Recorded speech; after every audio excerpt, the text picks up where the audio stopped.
Apa ini?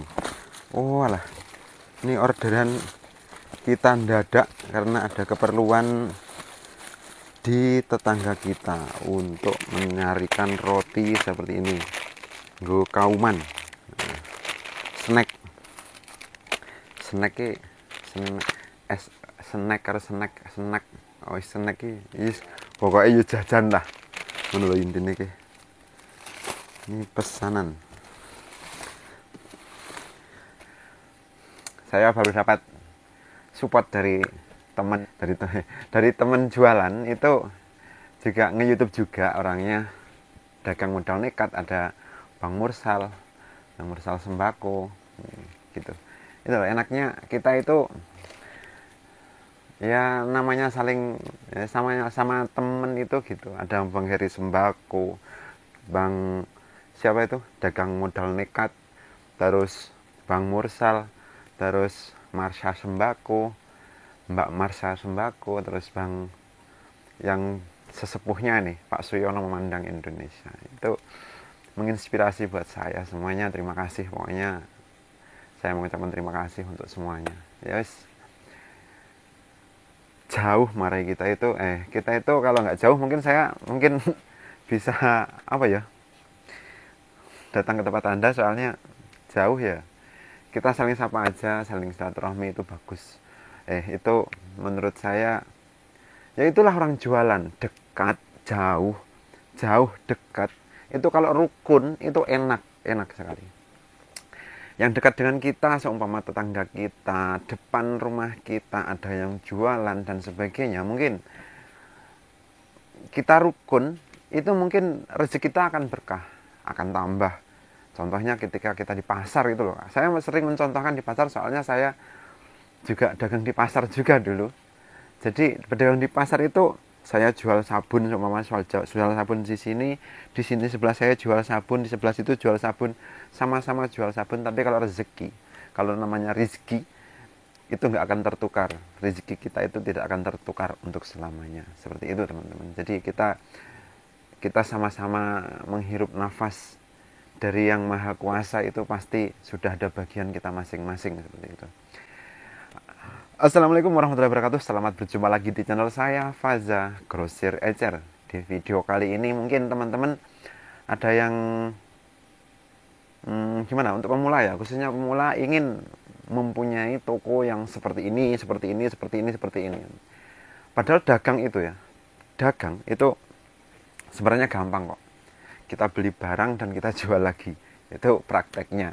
Tapi menurut saya caranya berdagang itu pun caranya dagang itu ya kita harus belajar sedikit-sedikit. Kita belajarnya, kalau saya sih belajarnya otodidak, dan saya berasal dari ya karena bapak saya pedagang, ibu saya pedagang, jadi saya gampang untuk belajar kan gitu, belajar hidup. Makanya saya punya anak masih kecil, saya masih kelas 4 SD, yang anak pertama itu saya ajari dagang, saya ajari kadang-kadang saya ajak belanja, saya ajak kirim barang, saya ajak dagang di warung. Itu menurut saya, walaupun kelihatannya dia itu agak terpaksa karena diajak bekerja, tapi menurut saya itu mungkin suatu saat nanti ilmunya akan kepake gitu kan.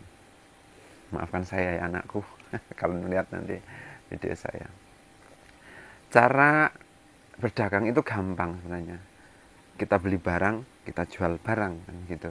Tapi prinsip saya, prinsip saya kalau dagang itu ya mungkin dari cara kita menarik pelanggan. Kalau kita nyari dagangan mungkin kita gampang ya. Entah itu dari distributor. Kalau sekarang ini kita sudah diistimewakan dengan teknologi, seperti halnya kalau sekarang kita warung yang cuma warung kayak gini, kayak saya, itu sudah sudah disuplai langsung dari distributor. Mungkin kalau dulu sebelum sebelum sebelum saya jualan, mungkin pedagang di daerah saya itu rata-rata pengambilan barang dari pasar kan gitu. Tapi alhamdulillah ketika saya sudah mulai jualan, kan perkembangan zaman sudah mulai sudah mulai ke teknologi yang agak canggih ya. Mungkin supplier masuk ke desa, dan terus apa itu dari distributor, dari seperti itulah. Pokoknya kita dipermudah dan kita nggak capek-capek nyari barang ini itu, kita sudah dikei barang dari mereka. Itu sistem dagang yang saya alami, itu mulai dari situ. Terus yang terpenting adalah kalau mencari dagangan kan gampang, tapi kita harus pintar-pintar juga nih membina hubungan baik dengan sales atau distributor atau penyetor barang kita. Penyetor barang ke kita harus pintar-pintar menjaga hubungan baik. Seumpama kita dikasih kepercayaan, seumpama kita dikasih kepercayaan, seumpama kita dikasih kepercayaan untuk dititipi barang. Jadi ketika dititipi barang itu kan, kalau barang sudah habis kita wajib bayar kan gitu. Kalau saya orangnya pelupa, mohon untuk sales yang ngirim ke saya, kalau untuk yang nitip barang ke saya, kalau saya lupa ditagih. Misalnya saya orangnya pelupa. Tapi ada kok pembukanya, ada. Yang titip-titip loh ya. Terus apa tuh gimana? Sing dibahas. Kecantol lilat, lali aku. Membina hubungan baik ya. Membina hubungan baik kepada penyuplai barang itu juga penting. Kalau kita dikasih titipan barang, kita harus membayarnya ya. Kalau kita sudah jadi uang ya kita bayar. Kalau belum ya mungkin kita belum punya uang yang lain, ya suruh ngambil barangnya lagi. Tapi mungkin mereka kan percaya kalau seperti itu kan gitu. Terus caranya lagi, kalau kita dikasih kepercayaan oleh salesman atau dari agen tertentu untuk dikasih pinjaman barang, seumpama saya mengambil dari agen A, mengambil barang dengan kuota yang tidak sedikit, 1 juta, 2 juta, 3 juta ya kan. Nah, itu dipercaya saya. Dipercaya berarti kan saya dikasih pinjaman barang. Kalau sudah jadi uang ya jangan dienggok-enggokkan. Ntar ya kalau nggak dipercaya lagi gitu loh, kita mau cari barangnya dari mana, mungkin kita bisa cari dari luar, tapi kan kita perlu modal lagi kan gitu ya. Enggak, monggo mas,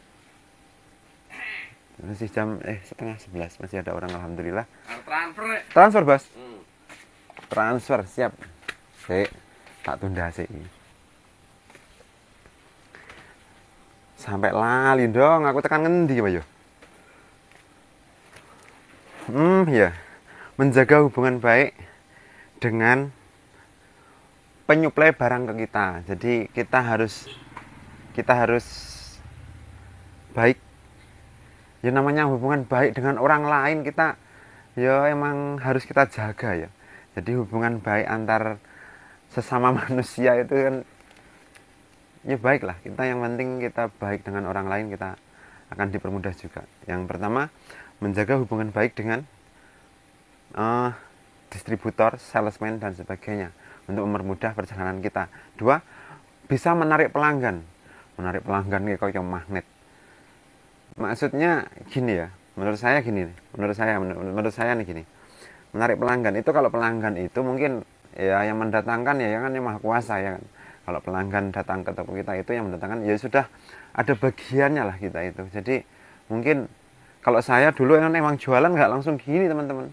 Saya mulai emang dari nol, dari kecil. Jadi untuk kebutuhan pelanggan saya sediakan, dan sedikit demi sedikit saya tambah dan akhirnya sampai seperti ini, dan akhirnya kebutuhan pelanggan itu terpenuhi. Jadi seumpama hari ini jualan saya cuma satu item, kalau awalnya cuma 1 item, terus besoknya tambah 2 item, blok, maaf yo, terus 3 besok tambah 1 item lagi, terus besoknya lagi mungkin kita sudah lebih kuat, berarti nambah 4 item. Nah, kita membangun itu dari bawah, dari akar. Cara Pak Suyono ini kita membangun usaha itu dari bawah. Ntar kalau sudah sampai atas kita akan kuat seperti itu. Dari kecil, emang dari kecil seperti itu. Kalau langsung bus, menurut saya kalau langsung bus itu juga nggak pas. Soalnya yang namanya instan itu ya adanya cuma mie gitu. Menurut saya seperti itu. Jadi cara menarik pelanggan itu, kalau pelanggan mungkin sudah ada yang ngatur sendiri, dan cara kita cara kita ke pelanggan itu yang akan membuat pelanggan kita bertambah. Mungkin bertambah, kalau pelanggan kita berkurang, yo itu sudah ada aturannya gitu loh, sudah jatah kita seperti itu gitu, nggak usah. Jadi menurut saya nggak usah, walaupun semua pelanggan saya belanja ke tokonya A atau pelanggan saya belanja ke tokonya B, nggak masalah, itu kan rezekinya mereka kan gitu, itu kan rezekinya mereka, bukan berarti belum rezeki saya kan gitu, nggak masalah, yang penting kita kompak gitu loh dalam berjualan itu. Rezeki itu udah ada yang ngatur kan gitu. Kalau saya sih nggak muluk-muluk sekali kalau untuk menarik pelanggan. Jadi kalau saya adakan mungkin promo kecil-kecilan lah, 1 item 2 item, nggak sampai banyak item. Jadi dalam satu harinya itu ada promo mungkin, tapi ya jarang-jarang juga sih kalau promo, kan kita yang rugi kadang-kadang gitu. Promosi itu kadang-kadang kita yang rugi, dan yang kita promosikan adalah barangnya orang lain. Terus sedangkan kita ya juga butuh keuntungan kan gitu, los aja. Terus pelanggan itu paling suka ke kita mungkin harga yang murah. Pertama nih, harga yang murah, pelayanan yang bagus, itu sudah nilainya 100 lebih itu menurut pelanggan ya. Pelayanan yang bagus, dagangan yang murah, seperti itu. Ya udahlah, mungkin teman-teman yang sudah buka toko sembako ini paham dengan hal seperti ini. Jadi walaupun seperti ini kacek, ini umpama di toko A harganya 2.500, di toko B harganya 3.000, mungkin akan memilih toko A yang 1.500 walaupun lebih jauh jaraknya dari tempat mereka, seperti itu. Nah, jadi menurut saya itu yang bisa menarik pelanggan, tapi bukan berarti kita perang harga dan sebagainya dengan yang lain. Kalau sistem saya beda teman-teman. Dengan bedanya seperti ini. Jadi kita juga ecer, tapi kalau ke teman-teman toko kelontong, toko sembako atau pengambilan banyak, itu tak grosirkan. Jadi harganya beda. Harganya beda itu sudah saya tentukan di komputer. Kalau belanja mungkin kalau 1 item di sini harganya, kalau ini harganya 2.500. Kalau beli banyak item cuma 1.950-an gitu, lebih dari 3 item, seperti itu. Kalau sistem yang saya terapkan seperti itu. Cara menarik pelanggan. Terus apa ya, di kolom komentar ini kemarin ada yang saya baca itu nama toko ya. Nama toko saya ambil dari nama anak saya, karena anak saya adalah, kalau tak singkat itu jadinya Faza. Jadi kalau nama toko saya itu saya ambilkan dari nama anak saya yang pertama itu dulu, itu saya buat simple gitu, Faza, warung Faza gitu kan. Kalau sekarang kebanyakan orang ya Faza grosir ecer lah, ya Faza, warung Faza, masih seperti itu. Jadi saya ambilkan dari nama anak saya, dan ternyata itu walaupun saya cuma ngomong ceplosan gitu kan, alhamdulillah pas saya tanyakan ke teman, umpamanya tak jenengkan Faza gitu, tokoku gimana, nah warungku pripun pak kan gitu. Loh, Faza itu bagus artinya kok. Ya udah, saya beri nama toko saya Faza. Jadi menurut saya nama ya terserah lah, yang penting bagus gitu. Kan enak, alay nyebutnya penak gitu, alay nyebutnya penak, terus enggak, yes penak lah gitu. Itu nama toko saya ambilkan dari anak saya kan gitu. Kalau modal awal dulu emang 400.000. Dan kalau makan, saya itu nggak pernah mikir. Kalau makan itu balah makan, saya dikasih ambekan, dikasih hidup. Ambekan ya apa tuh? Dikasih nafas, dikasih hidup. Jadi saya percaya aja deh kepada Yang Maha Kuasa, pasti hari ini kita bisa makan kan gitu. Kalau untuk makan yakin saya, soalnya saya di desa juga. Jadi kalau makan ya suket godong banyak, apa itu daun-daunan banyak dan sebagainya. Jadi kita lauk masang bundeng di sungai atau gimana kan itu, atau mancing di sungai itu kalau di desa enak kok, serius, walaupun modal segitu. Terus seumpama nih cara menghadapi persaingan kan, ini ilmunya dagang ini, mungkin ilmu saya itu ilmu otodidak teman-teman. Jadi menurut pengalaman saya pribadi, umpamanya bingung, seumpama nih kita jualannya ecer, sedangkan saya jualannya partai, umpamanya loh ya, atau saya jualannya seperti ini dan di depan atau di samping tempat saya jualannya partai, itu gimana caranya menyikapinya? Loh, nggak apa-apa, kita jalan berdampingan loh, kita jalan berdampingan. Yang kita sediakan di toko sembako itu ya barang-barang sembako seperti halnya gula, telur, mungkin ada apa ya, gula, telur, beras dan sebagainya lah, perlengkapan 9 bahan pokok itu kan. Kalau sayur saya nggak sedia, jadi itu menurut saya loh. Terus kalau kelontong, bahan-bahan dari, atau kalau toko sembako kan emang barang sembako. Kalau kelontong itu kan mungkin kalau saya mengartikan, apa ya, kelontong itu selain sembako, jadi ada sabun sikat dan sebagainya lah. Itu menurut saya bisa diatur ketika kita berdampingan dengan orang pengusaha lain. Contohnya ketika saya mempunyai usaha seperti ini, terus di samping di depan rumah saya ada yang mendirikan lagi, apalagi di situ tempatnya rame, di situ kan bisa malah membuat seperti pasar. Kalau di tempat saya nggak ada, di tempat tetangga Anda kan ada kan gitu. Tapi kan bisa, mungkin kalau saya nggak jual gas, mungkin toko sebelah mungkin jual gas. Saya nggak jual gas, saya nggak jual gas, saya nggak jual galon. Jadi mungkin toko sebelah bisa jual itu. Mungkin di toko saya nggak jual berkakas dapur, umpama ada centong, ada dan sebagainya, mungkin di toko sebelah bisa jualan seperti itu. Dan saya tidak jual sayur, mungkin toko sebelah bisa jualan seperti itu. Kita saling berbagi, saling melengkapi. Tapi kalau sama-sama lengkap, mungkin yang ditampilkan di depan beda. Semua tampilan toko saya seperti ini, tampilan toko yang satunya di kaca, mungkin kayak di semi minimarket seperti itu, kan lebih bagus. Jadi sama-sama berkembang gitu. Sama-sama berkembang di tempat. Kalau saya di desa sih, jadi kalau memperbandingkan dengan yang ada di kota kan tempatnya ramai. Jam segini loh, jam 10 lebih ini sudah sepi sekali tempat saya. Paling ada 1-2 orang beli. Tapi alhamdulillah saya tunggu aja sampai saya ngantuk. Dan jam buka saya itu nggak nentu teman-teman. Jadi kalau pagi, emang pagi saya buka dari jam 6 atau setengah 7 udah buka. Atau mungkin setengah 6, kalau kliwon saya buka lebih awal.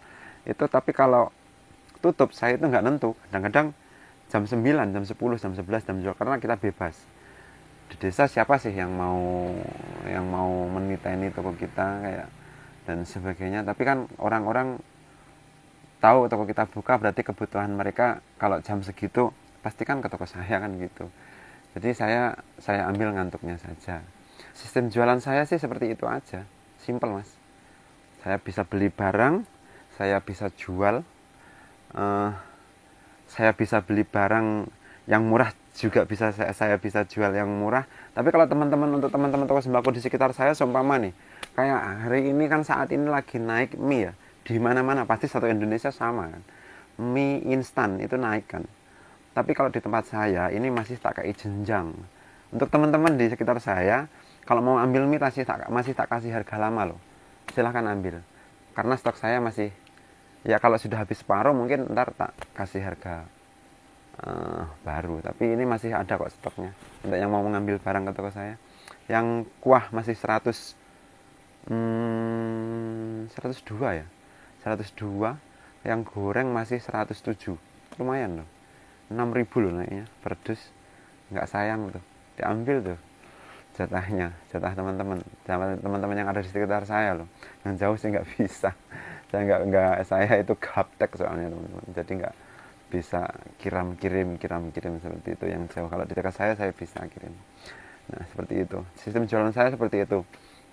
Jadi kalau ada sedikit rezeki ya, umpama ada potongan harga dan sebagainya, kita bagi dengan toko yang ada di sekitar kita. Soalnya mereka mungkin pengambilan dari kita, kalau nggak kita kasih seperti itu, mungkin ya nggak merasakan nikmat yang kita rasakan kan gitu. Masa mau sugih-sugih dewe cara kayak seperti bang siapa tuh, ada tuh dagang modal nekat itu, pokoknya los modelnya los. Kalau punya dagangan murah kita jual murah, Kalau mahal ya ikuti mahal, seperti itu. Kalau sistem saya seperti kalau kalau sistem saya jual saya, kalau untuk teman-teman yang ada di sekitar saya itu seperti itu. Kalau ada murah ya tak kasih murah, tapi kalau kita barangnya sudah standar mahal ya mau gimana lagi, masa kita nggak bisa tombok kan gitu ya. Seperti itu sistem jualan ala Faza Grosir Ecer. Semoga video ini menginspirasi dan semoga bisa memahami ya kata-kata saya. Soalnya saya itu kalau ngomong gradal-gradal terus tak sambi ini itu jadinya entah nggak tahu lah. Yang penting teman-teman bisa paham dengan ya, semoga teman-teman bisa paham dengan yang saya haturkan. Kalau rak saya pakai ini. Ada yang tanya di kolom komentar kayaknya sistem rak saya nggak ngelas bang. Saya ini lagi nggak bikin soalnya lagi. Nah, ini rak saya bang. Nah, rak saya seperti ini. Ini pakai besi hulu. Ya, sebentar. Ini pakai besi hulu. Yang tengah ini besi segitiga itu. Set segitiga. Nah, seperti itu. Segitiga. Sama ya. Raknya sama. Kita mau atur berapa sih meternya? Nggak masalah. Kita masih mencari yang super hemat. Nah, makanya kita masih pakai rak seperti ini. Ini dulu satu toko ini habisnya bahan cuma sekitar 3 jutaan sampai 3 jutaan lebih ya. Plus ongkos lasnya nggak sampai 5 juta kok. Nah, ini gantian. Ini anu saya, rak saya. Kita pakai triplek, tet. Kita pakai triplek. Ada di video saya sebelumnya, Bang. Nah, coba dicek video lama. Yang dari ngelas sampai pemasangan. Ini lebih murah lagi. Besinya soalnya kecil. Lapisannya kecil, tapi ini untuk yang ringan-ringan. Ting, jajan-jajan ringan. Kalau yang berat-berat kita taruh bawah. Yang tidak pakai rak soalnya berat. Ada gula, ada pakan, dan sebagainya. Nah, kita taruh bawah. Nanti kalau ditaruh di atas bisa jeblos. Begitu. Oke, terima kasih teman-teman semuanya. Sekian dulu video dari saya. Semoga video ini bermanfaat dan jangan lupa subscribe dan aktifkan loncengnya. Jangan lupa subscribe dan aktifkan loncengnya. Semoga rezekinya berkah, barokah. Pokoknya tetap blos, tetap ngomongi bang apa ki dagang modal nekat ojo pelit. Oke, terima kasih. Wassalamualaikum warahmatullahi wabarakatuh.